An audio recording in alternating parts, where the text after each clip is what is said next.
step into a new realm.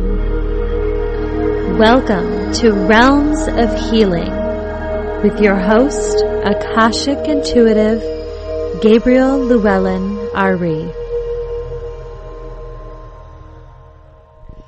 Welcome to another edition of Realms of Healing, where we interview healers and people who are doing incredible things out in the world and giving you perspectives and new possibilities for your own life.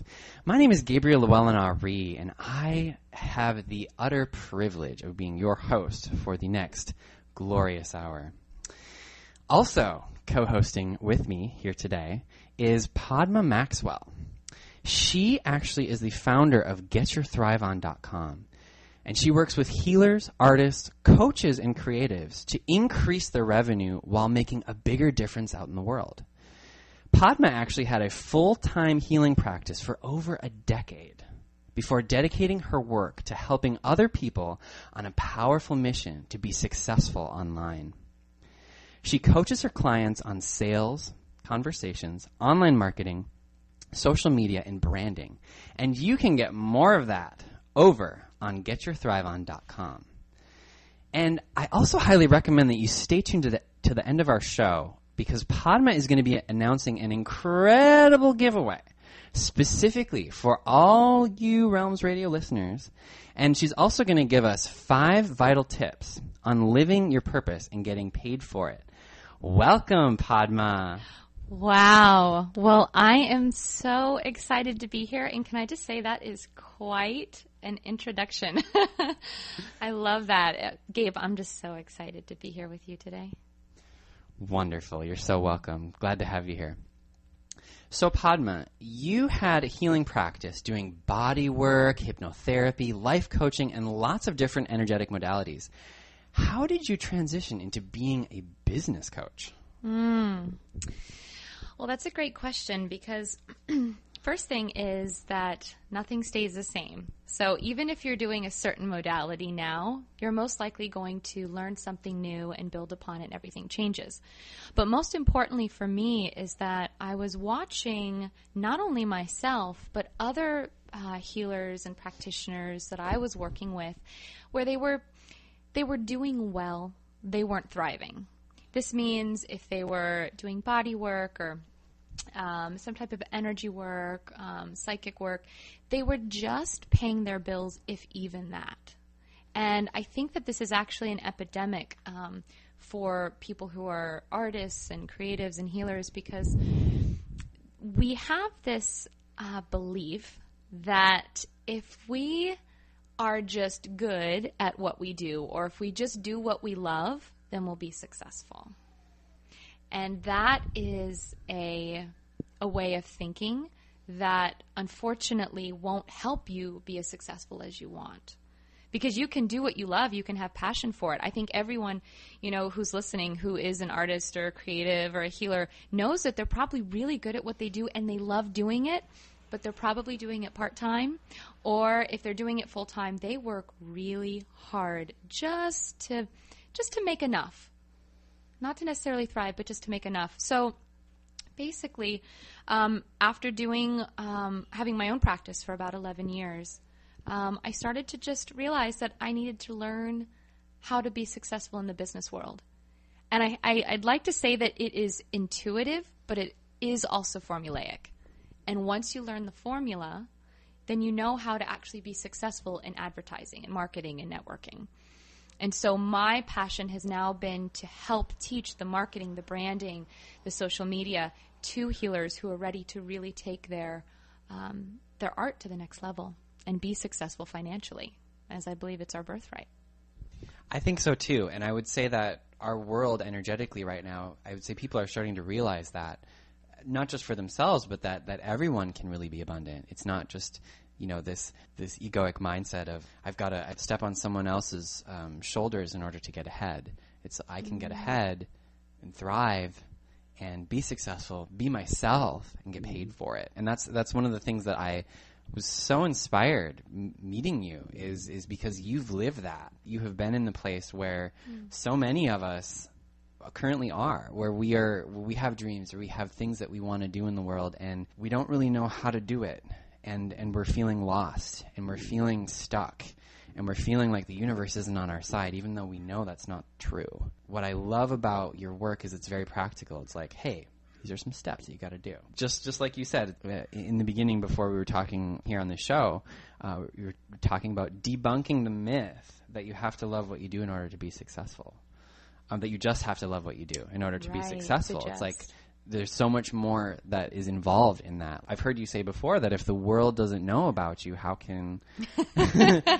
Right? You want to scream it from the rooftops. It's totally okay. Yeah, and that passion isn't enough, unfortunately. Yeah.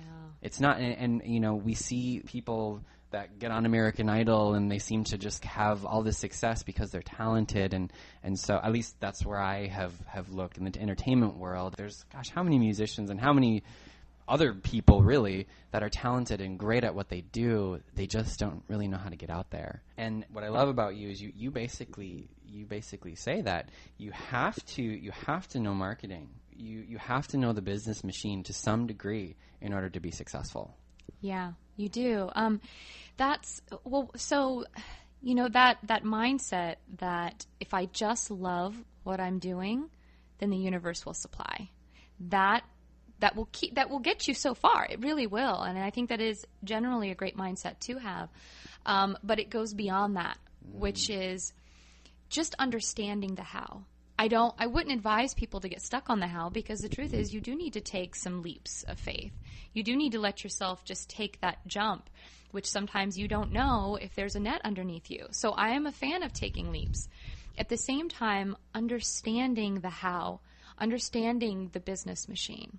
And there's a way of understanding what you need to do to grow your business, to get your message or your mission or your art or your craft out into the world in a bigger way. There is a simple formula for that.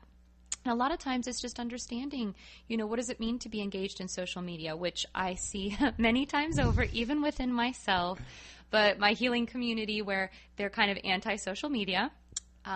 It tends to take away from the one-on-one that we can be in person. Yeah. However, we are moving in that direction. Even if you're a brick and mortar business, you're a mom and pop shop, you have to be online. So understanding that machine in terms of social media, how to market yourself, all of it can be done authentically. And that's the thing is there's so many business schools out there and business coaches that they'll teach you the formula, but they're going to teach it in what might I say, a masculine way. It's a very to-do list, these actionable steps, and you just keep forging forward. You absolutely want to persevere, but at the same time making spaces for the clarity and the intuition to come while you know how to build your business or how to build upon making money by simply being yourself. And I think that that's as authentic as it can get. I agree, and I love that you talk so much about intuition, and that's something that I'm excited to ask you about, is really trusting your intuition as a healer, as an artist, or really as a person, and your sense of purpose. And I love that you said that as far as purpose is concerned, I'm sure we'll talk about trusting your intuition, but that purpose is a sense of satisfaction, not what people need. Yeah. So I find that a lot of people, and I also got stuck in this at a certain phase in my business, focusing on what people need in the world versus what I really want to give. When I think about what is my purpose in the world, well, I'm sure there's a few things, you know, like I make a killer lentil soup. I'm convinced part of my purpose is just to make a great lentil soup for people that I love in my life. But also recognizing what is it that actually feeds my soul? Where's that soul satisfaction that I get in doing what I'm doing? Versus the thought of, well, these children are starving and they need food. Now, yes, they do need food, but what will happen is you could go out there and start your nonprofit, but if you don't have that satisfaction in your soul and you don't feel the passion for it, you're going to get burnt out. And trust me, there are many stories of people who run amazing businesses that are giving back to the world in big ways, but they're not thriving personally.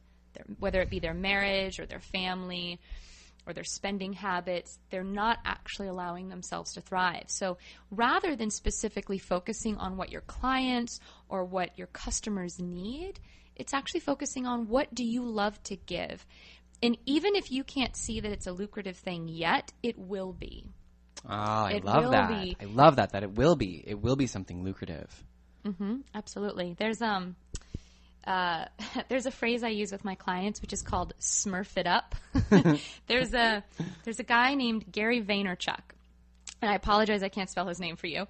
I think he was known as the wine guy, and he wrote a book called The Thank You Economy. And his whole theory really is around the fact that if you acknowledge your clients or your customers, you thank them in some way, which sometimes can be as simple as giving away free things to them. But when you acknowledge them and thank them in some way, it builds the you economy. So meaning you make more money, you have more revenue, people want to work with you more, or they want to donate to your cause because they feel appreciated. But one of the things, bringing it to smurf it up, that Gary says is there are a few videos on YouTube that he does. And I will warn any of you who are watching it, he is an obnoxious man. And I would say that to his face. And I still respect and adore him. But he says you literally can make money on anything you love. If you love Smurfs, smurf it up. And there are people who make Smurf shirts and little Smurf things, and they make money. So the thing is, though, is whoever started the company making Smurf shirts, probably really there's something about childhood, something they loved about it. So you want to follow the passion, but this person has to also know how to make the T-shirts and how to market it and how to network himself.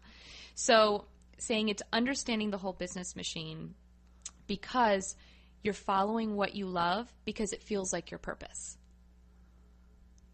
Yeah. So I actually have a question. Maybe you can address it quickly because I'm curious. So what would you say to people who are feeling this sense of purpose? Like they're like, hey, I know what I want to do. I want to be a singer. And I'm a single mom and I have 2 kids and I need to work, or right now I think I need to work 50 hours a week in order to get clothes for them. But I have this dream and I think I can make money. What would you say to that? Well, one word comes to mind. I'll be honest. The word is hustle. Okay. It's about finding out everything that you possibly can around what one thing can you do today that gets you closer to your goal. Just one thing. If it's a voice lesson, if it's just inspiration, putting on music, if you wanted to be a singer and listening to someone to be inspired. But I will say that I work a lot with people who literally are single mom of 3 children, or they have full-time jobs and they're working at night. When you're building the bridge to transition from doing something maybe that you're not so passionate about, or it doesn't feel like your purpose, and building that bridge to then live your purpose, you're going to be working really hard. It's like you're building that bridge by yourself. You're going to roll your sleeves up. You're going to get your hands in the dirt. You're going to start building it brick by brick. And it will be the hardest work that you've done when you build the bridge, just in building the bridge. Because most people, when they build it, they don't just quit their jobs and hope. I don't want anyone to just sit around and go, okay, universe, bring them to me. I've built it. I hope they come. It's about engaging in the world, building that bridge. But because you're going to have to walk that bridge and you've built it and it takes time, you're probably going to stay up till 1 a.m. sometimes. You're probably going to not eat out as much. And you're going to save your money so you can put it towards your project or your passion.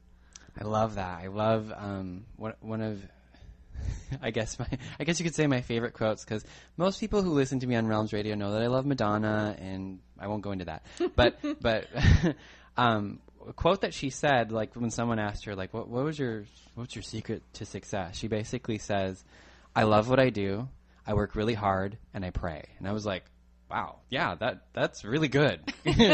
That's true. Right. That's true. And so that's I thought of that as you were saying that, and that's such a powerful thing that sometimes, yes, we might have to go the extra mile for that little bit, but really it's like in the long run of our lives, it's going to be so worth it. We're going to be so happy loving what we do, or at least working towards that. We'll feel better about ourselves. We won't be as depressed. We won't be as sad. We'll feel more purposeful just by starting it. Yeah, and let me, and also just to say that it's like anything. When you're getting something started, it takes a lot more energy than maintaining, right? And so even for myself, when I really transitioned into being a business coach, that first year was the hardest I'd ever worked. And I would say I definitely borderlined a little bit of depression because it was so much work. And being an entrepreneur can definitely be over-fantasized. Yes, I agree. I agree with that. We think you have all this time. Yeah. It's actually more work, but it's more satisfying. And it took about 1.5 years to build up the lifestyle I wanted, where I could travel and do all of my work over the phone and Skype and be on my computer and allow myself to really live the quality of life that I wanted. But it took 1.5 years. And I think a lot of people will start the journey, and let's say 3 to 6 months into it, they go, this isn't cutting it. I mean, I didn't buy any new clothes. I invested all of my money into my own coach, into all the materials that I needed and the resources and the support systems. And so my lifestyle for 1.5 years was very limited, even though I enjoyed it. And so I think that I want to say to everyone that beginning process, just getting the motor going, is some of the hardest work. And even Steve Jobs said that really what differentiates a successful person from someone who seems to fail is perseverance. Yes. Yeah. Yes. And I another aspect that I really like about what you teach and what you help people with is about trusting their intuition. It sounds so simple. If you don't know what it is that you want to do, there's a lot of different ways to figure out what you love, like what brings you joy, just like you were talking about.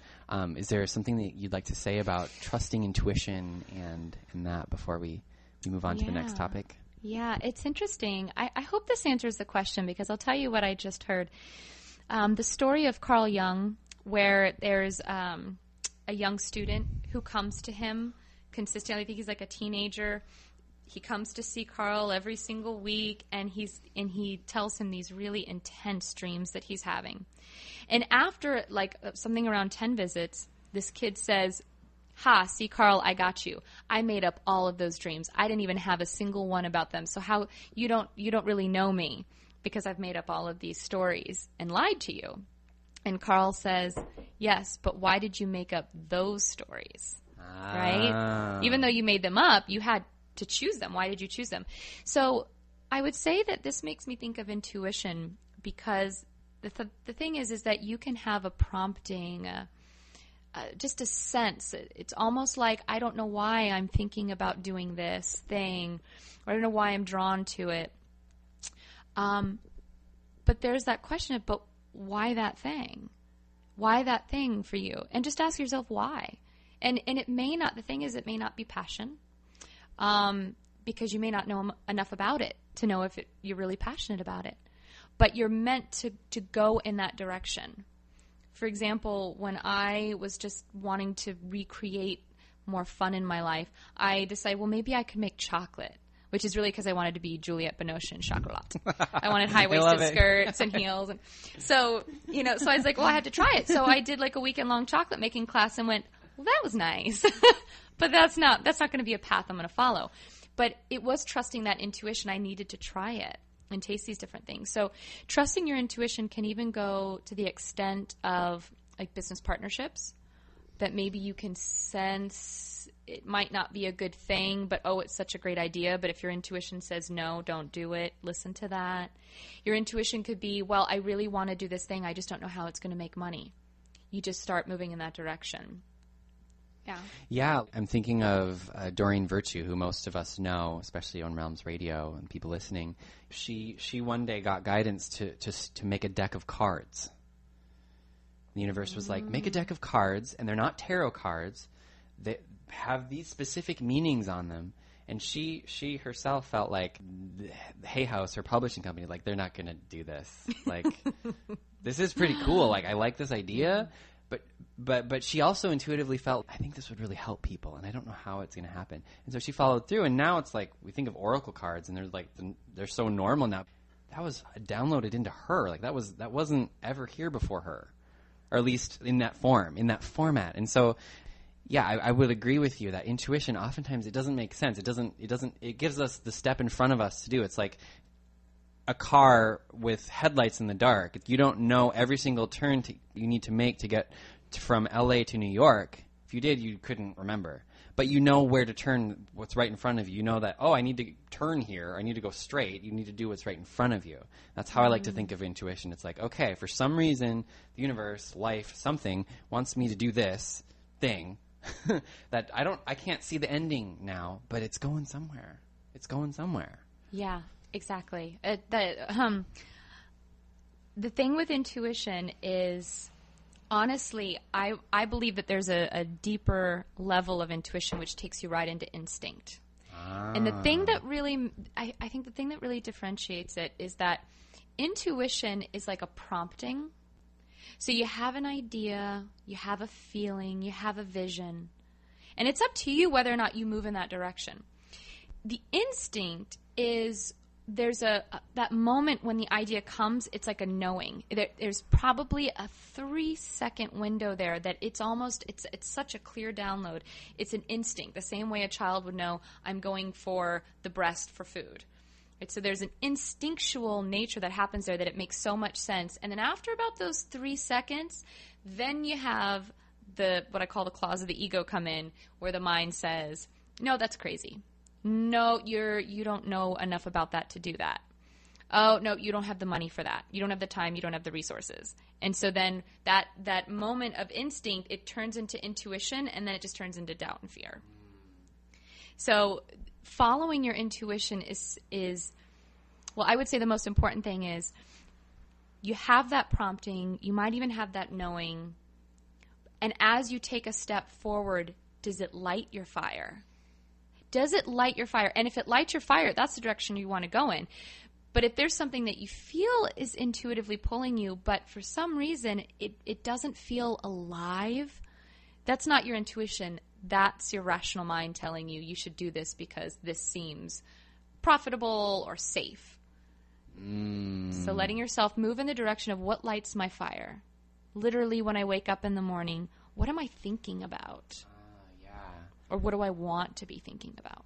Yeah, and especially if it's a recurring thing, if it's like I know for me, I love to dance, like a lot of people. And no, I had no idea. Literally, I know you guys can't see him, but he dances as he interviews and talks. His hands move. It's very beautiful. Thank you. So I love to dance, and recently I decided that for a workout, I'm only going to do something that I love. I'm not going to be like, all right, so I'm going to do 250 push-ups because I don't really like doing push-ups. I'm going to be honest. They're boring. But I love to dance. So I started dancing. And the more and more I started dancing, I dance now 3 times a week, practicing ballet and various other dances. What I kept getting every time I would do that was like, oh my God, I love this. It grew on me. It was like, oh, I love this. I can't wait until 2 days from now when I do this again. And a part of me got that intuition is something that is recurring, and whether you ignore it or you lean into it, it gets louder. If I ignore the fact that I love to dance, there's going to be a part of me that's going to yearn to dance. It's going to yearn to dance more and more and more and more and more until I'm going to be like, I need to dance. I don't know, I'm going to explode. But I found that opposite to be true, that the more that I stepped into it, the more it was not even a question. Like, this is a part of my life now. And so it almost becomes a default. Yeah, exactly. Yeah. Mm-hmm. Exactly. And so I thought about that as you were talking about intuition. Yeah, because I like what you said. It's that you can move so deep into it, it's unquestionable. Yeah. And you've experienced it with love, like with a partner, or it might be even like when you buy a car you've been wanting for so long, you're like, there's no doubt I'm getting this one car. Or, there's a place you get into when you go deep into following that intuitive pull, that it becomes unquestionable. And I think that is actually a place that it comes back a little bit to instinct too. Yes. It's instinctual. It doesn't even feel much like a choice. Mm-hmm. You fall in love with that activity or that feeling.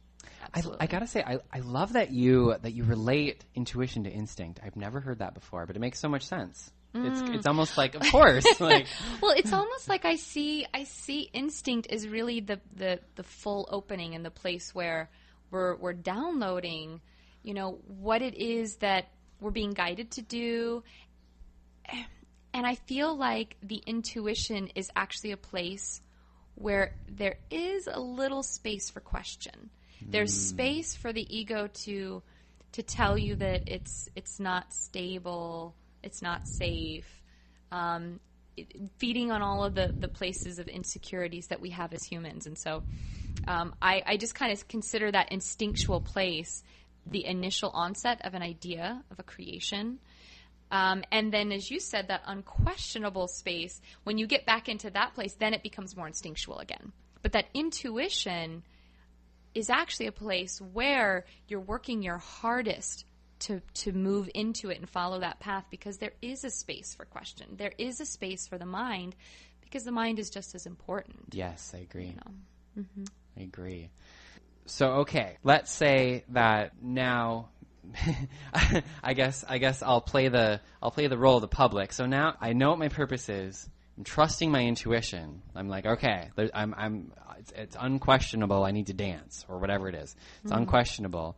Now I know you wanted to talk a little bit about branding, which I think a lot of, especially spiritual people, even myself to some extent, have been adverse to. I think there may even be a part of me that's, like afraid to inflate myself or put myself out there, feel like I'm actually worthy of that too. And I think there's a lot of layers to that. So, right. So tell us about branding, just whatever's on your mind. Well, first of all, I love that you brought up the worthiness. There's something that online entrepreneurs say, which is check in to see if you're hiding behind your computer. And that can be that you need to write your blog post, or you need to send out your newsletter, or you need to make a follow-up phone call for a new client or customer. And you're hiding behind the computer and you're not doing what you need because there's this underlying current of not being worthy or not being good enough. And we were talking about this before we went live, which was also that there's also an underlying fear in every entrepreneur, whether it's a product or mom and pop shop or service industry, where you're afraid of being found out. Ah, yes. Which really, I think takes to another level, which is the worthiness. But you're afraid of being found out, which is probably you're not walking your talk today.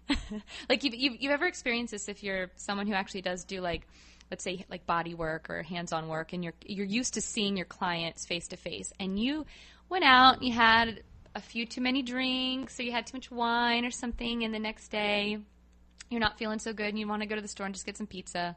And you think, God, I hope I don't run into so-and-so. Or, man, I really hope I don't see a single client. Because there's this fear of I'm not walking my talk. I'm not being healthy.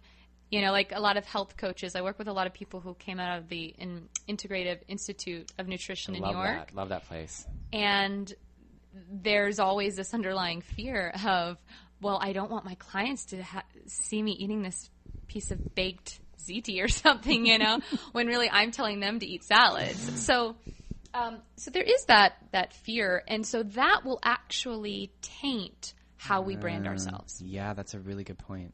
And I always suggest that you have someone help you with branding. Now, I do believe that you should write your own bio if you have a website, or if you have a pamphlet that you hand out, because people do want to hear from you. They want to know that you're accessible. We all want to know that someone's just human. Hence, People Magazine makes a killing because they're showing us how movie stars are just humans after all. So when it comes to branding, the thing about branding is that you have to understand you are your brand. Doesn't matter if you're creating an herbal tea line, or you have a pizza shop, Doesn't matter. There's no difference between the herbal shop and the pizza shop. In terms of the fact that they're branding themselves around who they are, and whoever the owners are going to be the face of the business. It's not let's put it this way, it's not your, can we start over? Okay, so I'm going to answer the question okay. So you have to understand that you are your brand. And what that really means is that you are the face of anything that you're creating, whether it's an herbal tea line or if it's a service you're offering. That It's how you network. It's how you engage with people. That your brand is not your logo. It's not your color scheme. And it's not your tagline. Your brand is the experience that you give your clients or your customers. So when you're thinking about branding yourself, there is the perception that you're playing with online. Right? Here's my color scheme, here's my tagline, but we're not in control of how we're being perceived, so we want to be as authentic as possible. So when you're thinking about your brand, it's what is the experience I'm giving to the world or to my clients or to my customers. Here's an example. Starbucks. Starbucks invested 3/4 of their money, their initial startup money, into training baristas in the experience of Starbucks coffee. They did not put their money into the logo and into a fancy website. Starbucks became big because of the experience that, some people would argue really good coffee, but that they could make really good coffee in a few minutes, that they trained their baristas to be welcoming and friendly and warm. Because the Starbucks is not even necessarily about the taste of the coffee, it's the experience you get when you go in there. They were kind of the leaders in, sit here as long as you want and have some Wi-Fi and just relax, that they were giving the experience. So their brand is not that little logo with the woman and the mermaid thing, which I don't even know if it's still their logo, but they invested in the experience right away. So you want to be thinking that because you are your brand, and I'm assuming most people at this point, you don't have a lot of employees, that you might be a solopreneur, is you want to get yourself into a place of the now by looking at your entire past, who you've been, all that's accumulated, all that you've trained in or experienced in your life, bringing that into play with also what you're birthing in the world. And so it's that really sweet spot with who you are now, and you're blending your past and you're blending who you want to be in the future. And that's that sweet spot in creating a brand. Does that make sense? Yes, and all I got to say is get your Thrive on.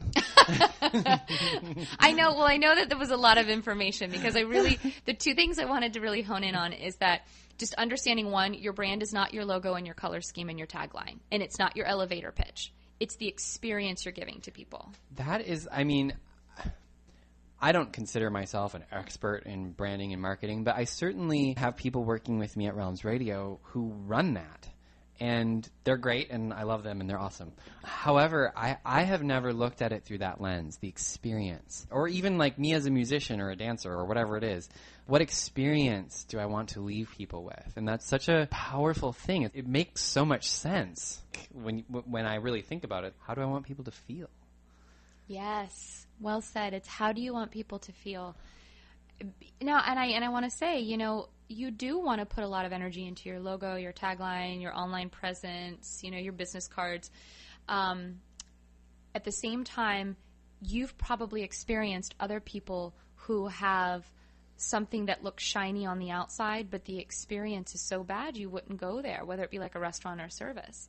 So that's why I say think about, in terms of a brand, you can think about it around like a few examples, like top-notch spas. There's a certain thing, something specific about what they offer. It's not even the certain massage therapists themselves. It's not the front desk staff. But it might be that every time you go in, you get a warm, wet towel. You get the steam beforehand that's complimentary. There's something about the experience. That's the brand. The brand is not the name. The brand is not the uniforms that people wear. So thinking about what do you want your users, your clients or customers to be experiencing. I just have to say we're in a room with a lovely little cat, and I think he has summer allergies. He has some allergies, and it's really quite funny. That was funny. I know you talk a lot about walking your talk, which I think you mentioned a little bit earlier. And I also want to say that I really like that what you said, and I want to restate this, is that your brand is the culmination of everything you've experienced in life up to now, paired with how you want to birth yourself into the world. I haven't heard that before in marketing. That's a very spiritual That's a very spiritual, maybe even esoteric way of looking at branding and marketing yourself. I do got the woo. I got the woo. Yes, you do. Well, the thing is, this brings up the concept of being vulnerable and transparent. In the way in which we're doing business today is people are drawn to accessibility. They're drawn to being able to relate to someone. And I think we've always had that, but we're trying to find how can we do that, online and through electronics. And so the thing is that when you're working on branding yourself, we generally want to move into a place where we seem more successful than we are, which really comes from a place of wanting to be seen as perfect. Especially around business, it's like, hey, I've figured out this problem. I no longer have this problem, and I will help you solve that problem. And so the thing is that we've held off from really being vulnerable and transparent in business. An example, if you're a dating coach, or let's say like a relationship coach, and you're getting divorced, there can come up things around like, well, I did what I knew, and I'm living what I'm teaching, but my marriage is ending. Mm-hmm. And it doesn't make me any less of a great relationship coach. We just came to the conclusion that it wasn't working. And so it actually gives me a greater opportunity to be an even better relationship coach. But what will come up is I've been a failure, or I can't let anybody know what's going on. I would be found out. So when we're creating a brand, I always advise my clients to really be you to the full extent. The full extent. If you have a potty mouth, have a potty mouth. If you're from Jersey and you've got a little attitude, that wasn't Jersey. Although I do Jersey very well, I'm just saying. Although I don't know if it's Long Island or New Jersey, but it's something. It's a mix. You've got that Jersey attitude. Bring that into how you speak about yourself, and that's your flair. That there's something unique about you, and that's a big piece in branding, and why I say something like don't buy ads, because you're just going to blend. Yeah. You're going to blend, and really words don't do enough. It's about getting yourself out there in the world by being uniquely you. Yes. And what is it about you that you can kind of flaunt? Maybe it is that you're just a great listener. Maybe you're a great writer. Maybe you're funny. Whatever it is, what can you really emphasize and put the sparkle into that uniqueness that you are, because that is your brand. You are your brand, and so whatever is unique about you is what's really going to attract your ideal clients.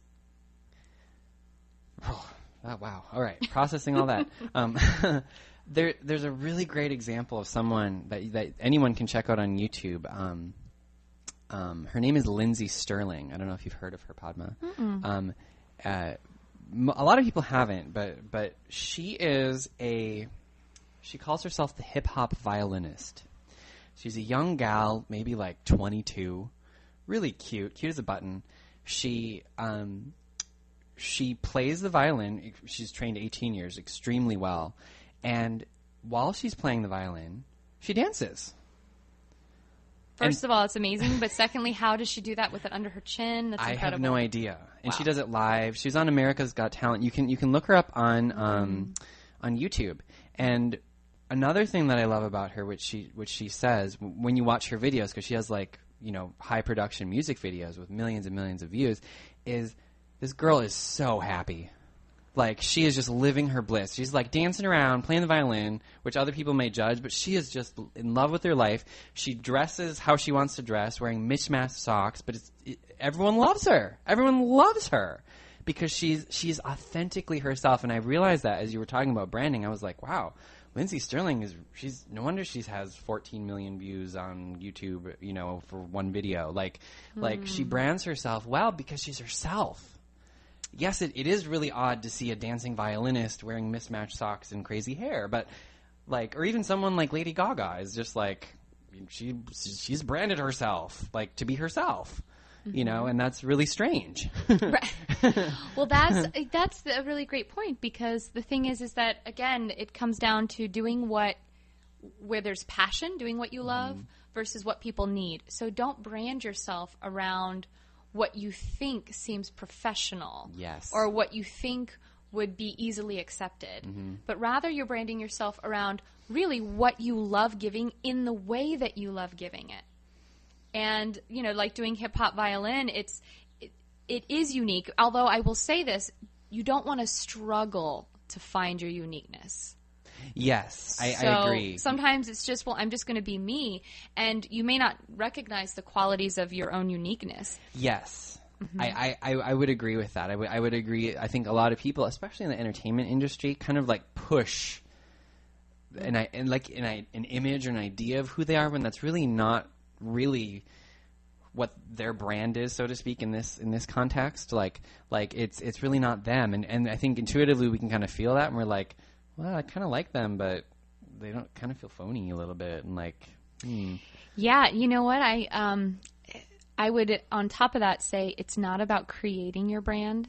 It's about shining your brand. Oh, I love that, shining your brand. So you don't have to, because you don't have to create yourself. I like that. But you have to be willing to shine it, and that means you're going to feel vulnerable. You're going to have issues of not being worthy come up, not be good enough, and that usually shows up, you know, like I experience it with some of my clients where they're really nervous about those blog posts, especially the initial ones, because you're putting yourself out there in the world, and you have no control over how you're going to be perceived or who's going to judge you and what positive, you know, responses you're going to get and what hate mail you might get. You never know. And so I want to say that anyone who is or is trying to put themselves out there and they're working on really shining their brand in the world, that it takes a lot of courage. And I want to acknowledge the courage that it takes, because you have to let yourself be transparent to a certain extent. And those people who allow themselves to be vulnerable and transparent go to the next levels of success, whatever that means to you, whatever success means to you. And I think I already know the answer to this, but I'm going to ask this to you, or I'm going to ask this anyway, what you think of this. So do you think it's also important to love your flaws, to love those parts of yourself that you judge, or just not physically? I don't mean that just physically, but just like, hey, I'm afraid I'll sound silly, or I won't sound intelligent, or just whatever it is. Like do you like about releasing perfection? I know we talked a little bit. We didn't use those words, but we talked a little bit about that in the beginning. Like trusting your intuition, even if it doesn't make sense. Is there anything that you could say around that? Yeah, I mean, I feel that not only is it okay to shed light on what you would consider your imperfections, but to bring them into your brand as well. You know, I love that. You know, That's great. It's almost like if someone's doing let's say you go to a workshop, and you know someone is giving their introduction, and they might immediately say, "Look, I want to apologize right now. I make up my own words, so if you don't understand what I'm saying, just raise your hand. I lose train of thought about 10 times in 30 minutes, so I'm going to have this person in the front row help me bring it back around." You know, in a way, allowing yourself to not necessarily make fun of, which you can do, but just bring into your brand that these are parts of me.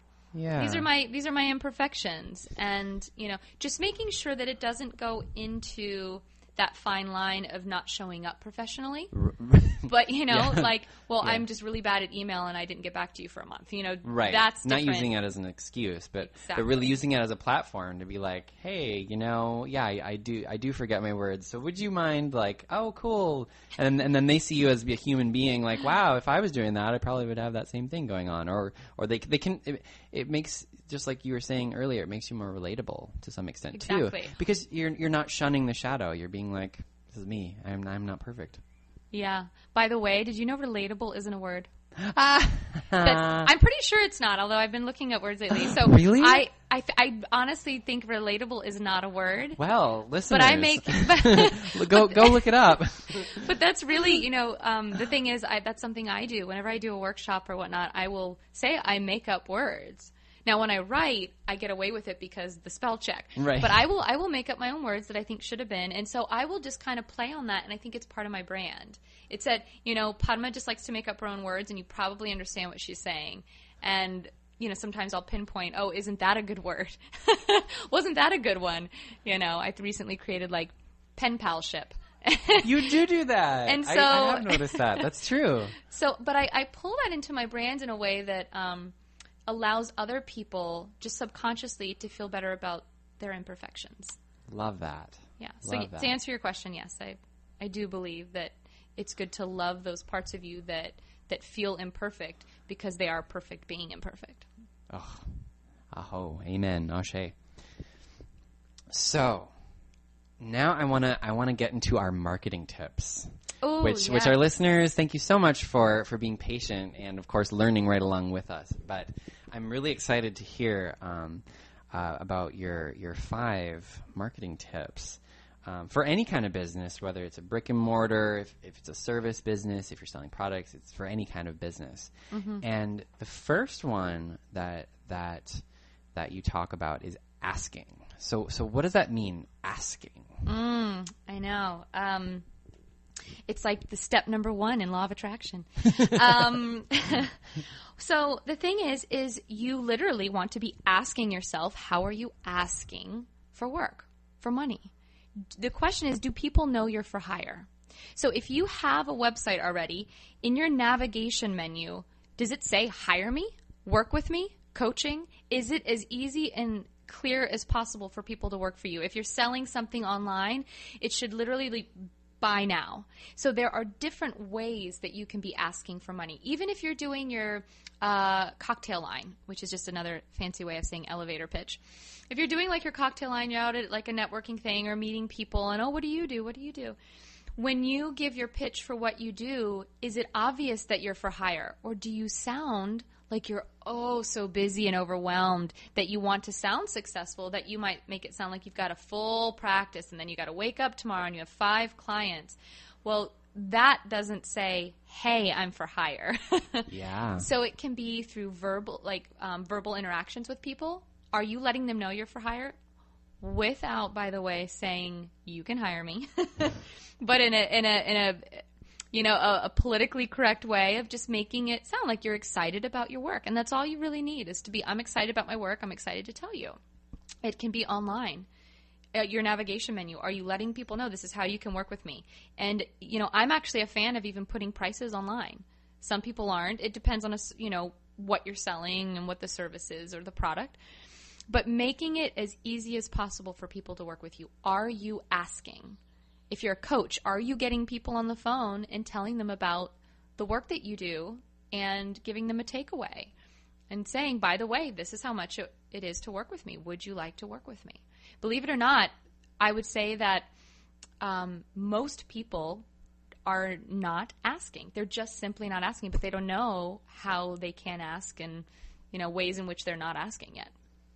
Yeah. So my tip around asking is check if you have a website, is it simple and easy for people to hire you? When you talk about what you do you sound excited and make it sound like there's space and breadth for people to work with you or buy from you? So make sure that you're asking to get paid for being you. Oh, absolutely. I know. Bring it. Bring it on.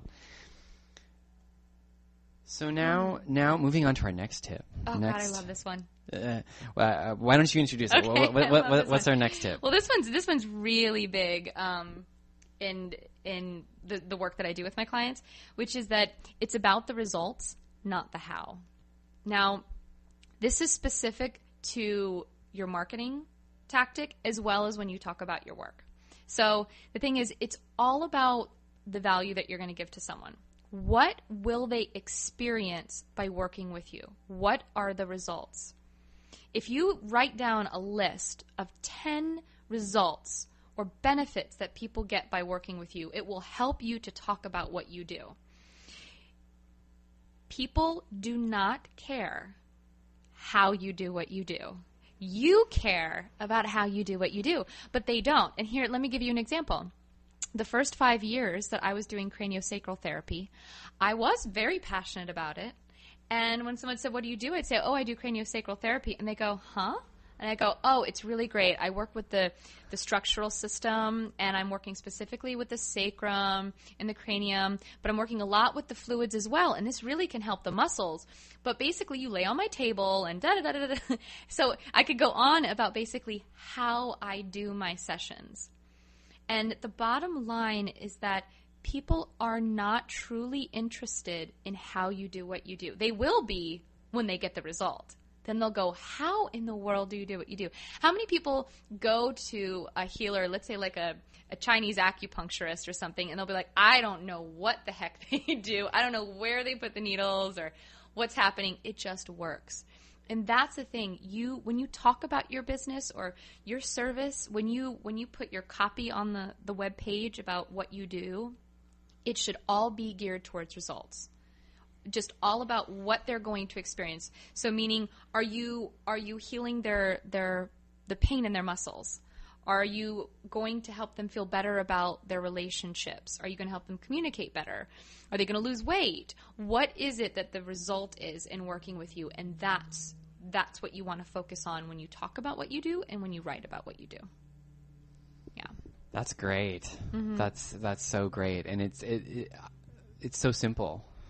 It's just like reformatting how you go about talking about yourself in some way. Well, I think especially, energy workers and artists and, people where we can feel like the world doesn't quite understand yet.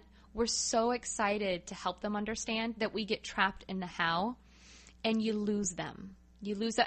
At least you lose them if, like, there's a place for it. If you're going to talk about here's how I work, you have a web a navigation bar where they can choose to know how you work. But in general, when you're asking for them to work with you, you focus on the results. When you talk to someone at a dinner party, if they're interested and they go, how does that work? Then you tell them, but you focus on the results. So an example, it would be like, hi, I'm Padma Maxwell. Oh, hi, I'm Jenny. Oh, it's Padma. What do you do? Oh, I do craniosacral therapy. Oh, really? What's that? Well, basically, I do body work that helps relieves people's chronic pain. Done. That's simple. Then she could go, okay, how do you do that? But most of the time what comes out is the whole scheme about, well, I work on the table and and I work with the bone structure and it can really help the sinuses. And basically I put my hands on your body, but I touch you very lightly.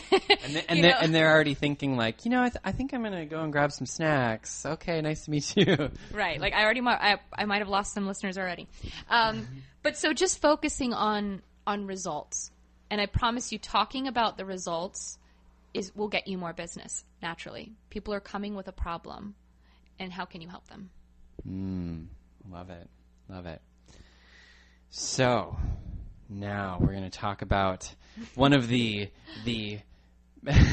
at least in some of the spiritual communities that I belong to, the dreaded two words: social media, Twitter, Facebook, Tumblr. Yes, and there are so many. So my advice is that there are basically, at this point, there are only two sites that you need to be on daily. And it's just Facebook and Twitter. And you can link them so that you can literally just post on your Facebook or on your Twitter, and it will sync them. So it'll post it on both for you. I have a way in which you can just do social media in 10 minutes a day. And so you'd break it down to 5 minutes on Facebook and 5 minutes on Twitter.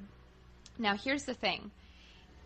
Utilizing social media to get your vision, your brand, your message, your service, all of that out into the world, it is not about putting your own favorite quotes. It's not about sharing some realization you had.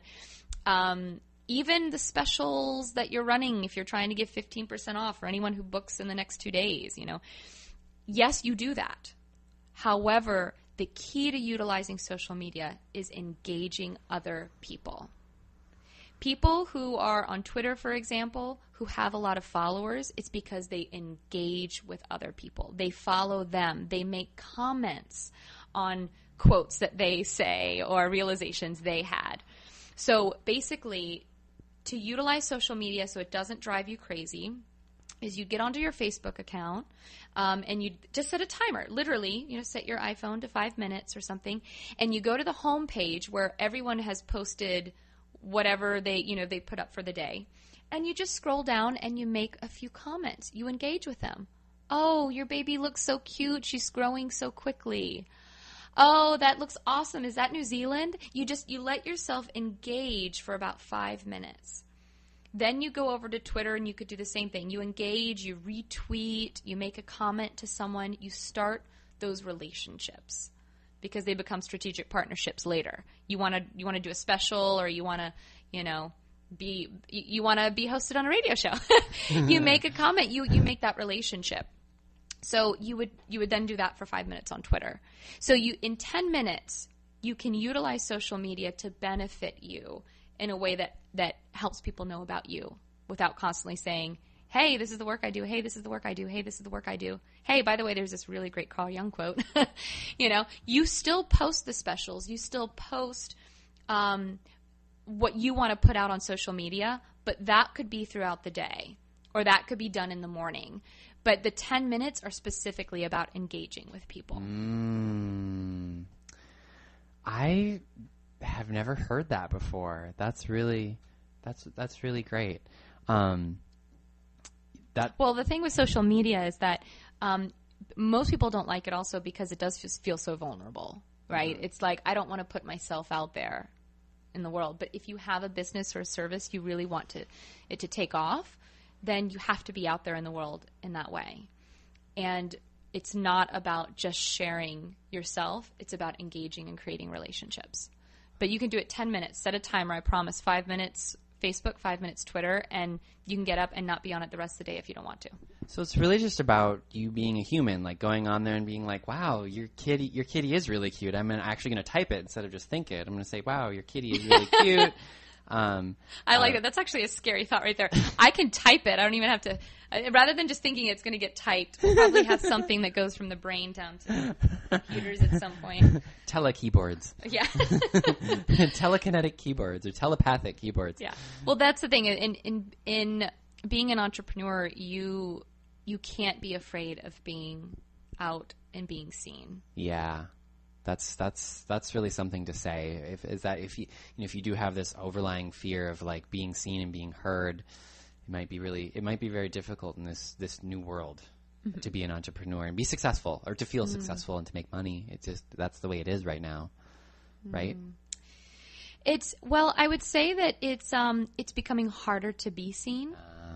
It's especially in social media and with all the websites out there now, it can be harder to be seen, but it's also just understanding how to be seen. And so, okay, let me just clarify one quick thing.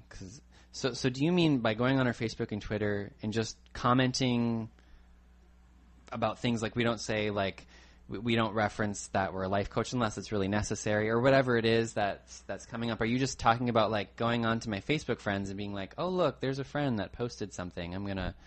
Oh, yeah. In fact, it gets annoying for someone to constantly make a comment. Like if I'm trying to make a comment on how awesome your vacation looks and I'm like, by the way, I really advise my clients to go on more vacations. That it feels shady. You can tell that they're pushing. The quality of your success is based on the quality of your relationships. So I like that. So yes, ask, meaning let people know you're for hire, but let's see if you could just find one way a day that you can ask. You can, whether asking for money, meaning, hey, just let you know I am available to work. Just doing that once a day so that for the rest of the time, you're just engaging and enjoying the relationships that you're building. I like that. Because you've all felt it when you get someone who's constantly selling themselves. Oh, yeah. It doesn't feel good. It's not authentic. And what's great about this is that it is authentic. You're not saying, like, go and be something you're not. You're saying, like, go on your Facebook and Twitter page and just be yourself and type it and send it to people. Yeah. Or comment, yeah. Well, that's all I got. My business advice is just be yourself. in 2 words. Right.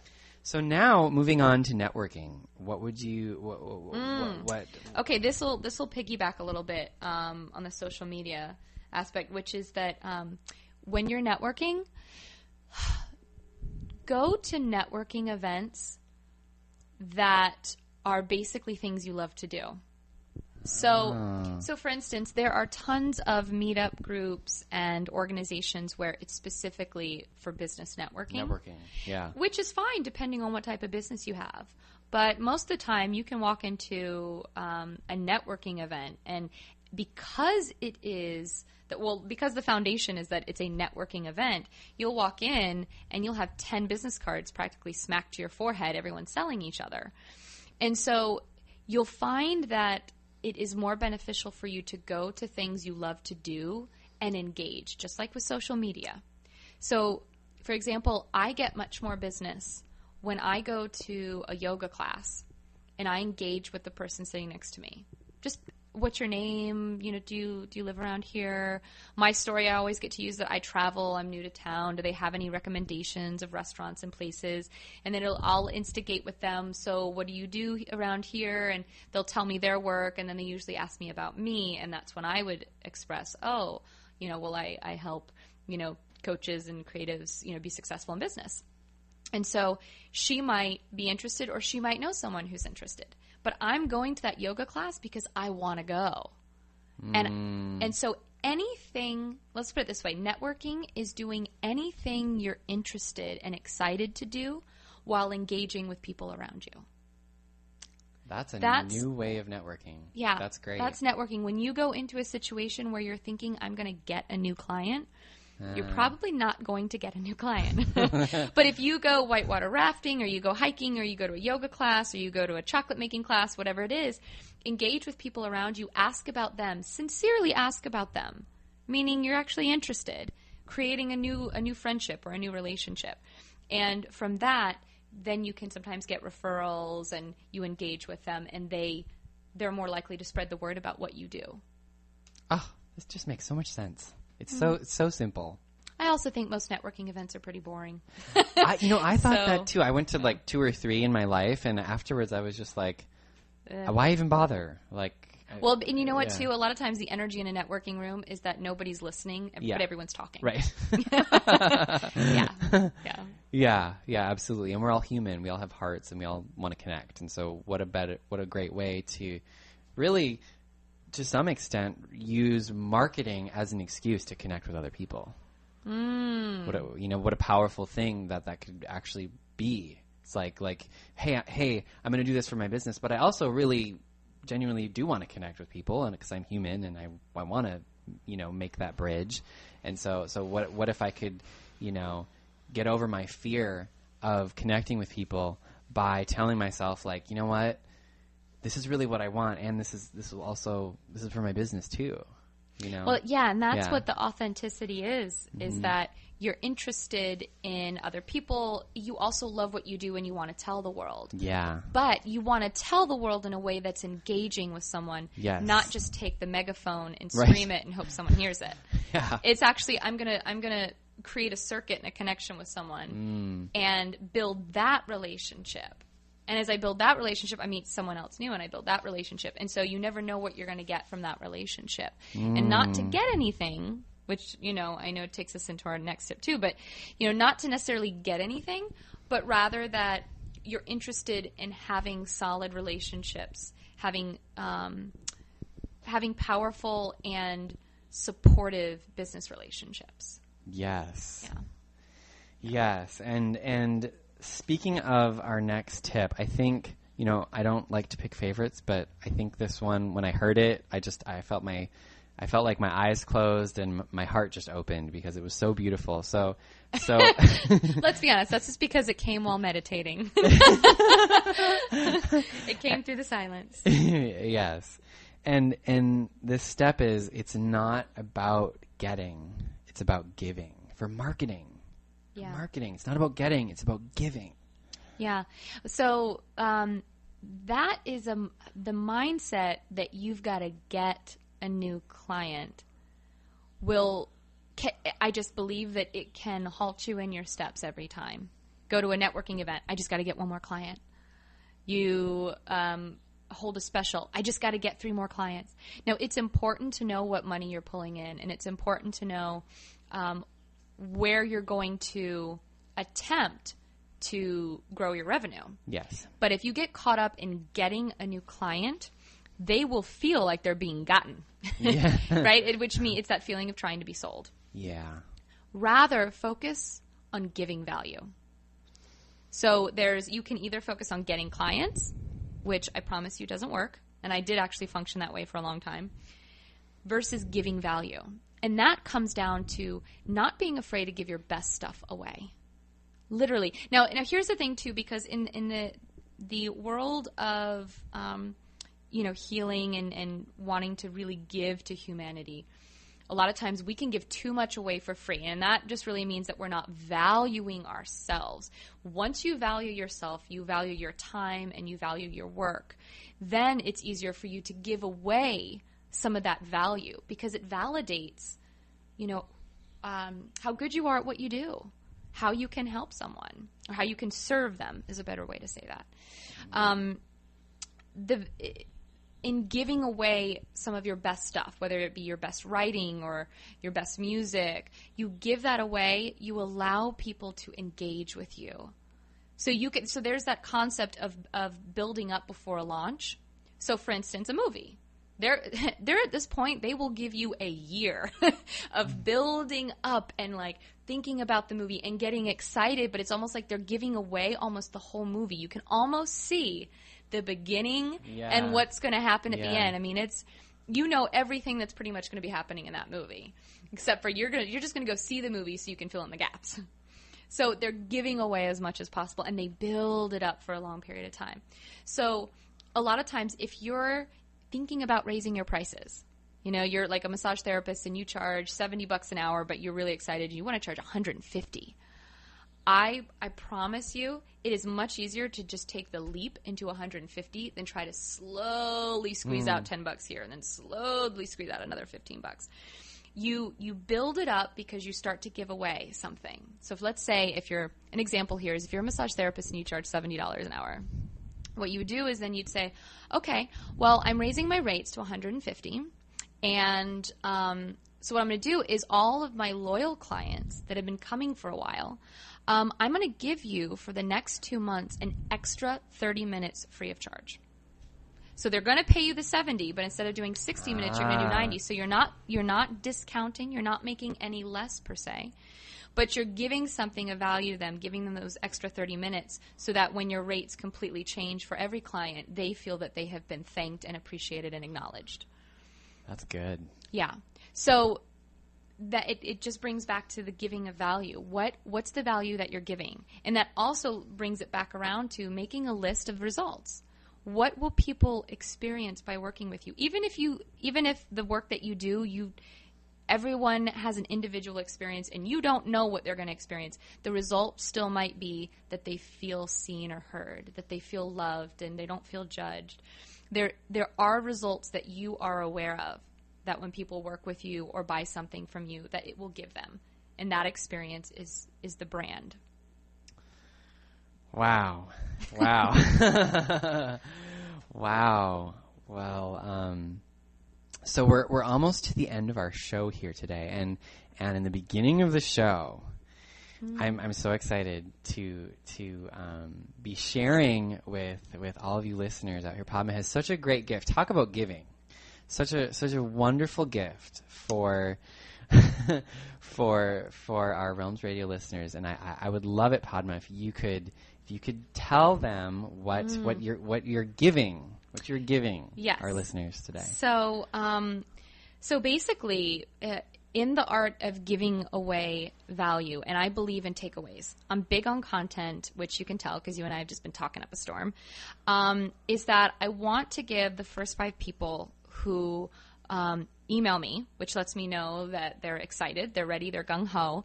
I'm going to give them a free 1-hour complimentary session that I'm calling Brand Your Brilliance. So it's basically learning how to get paid doing what you love. And even if you already have a business or you have a practice, but you either hit a plateau because you can't see any more clients to make more money, or you have an idea that you want to, or a project that you want to birth and you just don't know how, I'll talk to you for an hour and give you as many takeaways as possible to give you that 1 hour of helping you to brand your brilliance. And so you can email me. So first 5 people that email And it's info, I-N-F-O, info at padmamaxwell.com. P-A-D-M-A, Maxwell, just like Maxwell House Coffee. MAXWELL.com. Mm-hmm. Wow, what a gift. What a gift. I'm sure those 5 slots will get snatched up rather quickly. So if you liked what you heard today, and if you were inspired, if there was something inside you, some kind of business, or you're a creative person, or whatever it is, if there's a dream inside you, I will recommend Padma personally. She's helped me a lot with my own personal businesses and things that I want to do. She's an incredible coach, and I highly, highly, highly recommend her. So definitely be one of those first 5 people and email her right now and let her know you want your free 1-hour session, and it will be worth every minute of that hour. I can guarantee you. Yeah, if when you email, I will send you an email back, and we'll schedule a time in the next 2 to 3 weeks that we can talk. And I also just want to say, Gabe, thank you, because you're doing what we're talking about, which is you're your brand. You're so fun to do this with, and you're also at a place of taking things to the next level. Yes. Your listeners are going to be able to witness your growth as you start to really birth something and really let yourself shine more on that and on you. And that's being courageous. So thank you for having me on the show. This has been a lot of fun. Oh, gosh. Likewise, likewise. Padma, at some point, would you like to come back? Of course. Yes. Because the experience is so wonderful. Oh, and that ties it all together. And yes, I want to thank my guest again, Padma Maxwell. And I want to thank you for listening. Really, really, it means a lot to me personally that you tuned in. And I also want to say that I believe in you. Encourage you to believe in yourself and to really remember in your heart that it is indeed all perfect. I will see you soon. Good day. Don't be afraid when the sky is going gray. Don't lose faith. Those clouds will drift away. Let the sun shine on through. Let the sun shine on through. Let the sun shine on through. Let the sun shine on you. Come on out and shine.